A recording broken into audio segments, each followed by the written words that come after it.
Alors pourquoi est-ce que dans un livre dédié à l'invention du paratonnerre, j'ai consacré toute la première partie à décrire les croyances qui ont entouré la foudre depuis des millénaires? La raison en est la suivante, c'est qu'aujourd'hui, on a beaucoup de peine à imaginer comment un objet aussi banal qu'un paratonnerre a pu poser des problèmes philosophiques et des problèmes théologiques. En réalité, jusqu'au milieu du XVIIIe siècle, toutes les croyances et tous les rituels qui entourent la foudre convergent vers une certitude universellement admise à ce moment-là, à savoir que jamais l'être humain ne pourra se protéger des éclairs par des moyens naturels, parce que l'éclair, c'est la manifestation directe des divinités qui gouvernent le ciel. Et je pense qu'on ne peut pas comprendre les controverses qu'a suscité le paratonnerre si on ne commence pas par se plonger au moins un peu dans cette conception purement divine de la foudre. Alors, est-ce que le paratonnerre a été facilement accepté par les contemporains de Benjamin Franklin? Évidemment non. En 1750, le physicien américain arrive avec sa tige métallique et prétend que par ce moyen-là, on va pouvoir soustraire les habitations des hommes à la fureur céleste.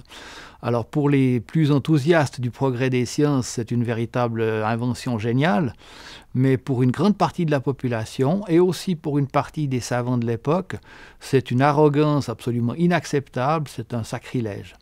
Et certaines autorités politiques dans les villes ont refusé obstinément pendant près d'un siècle de poser des paratonnerres sur les édifices publics et en particulier sur les églises.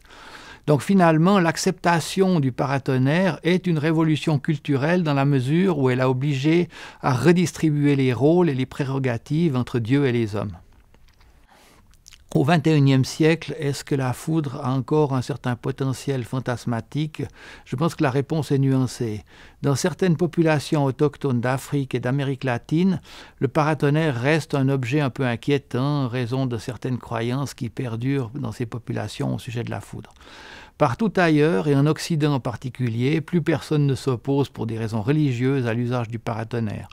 Mais d'un autre côté, du fait du caractère en partie aléatoire du cheminement d'un éclair, l'efficacité d'un paratonnerre n'est jamais garantie à 100%. Et pourquoi est-ce que la foudre tombe sur une maison plutôt que sur une autre? La science n'est pas capable de prédire précisément ce genre d'événement. Donc la foudre a encore une certaine part de mystère que les croyants attribuent parfois au caractère sacré de la foudre.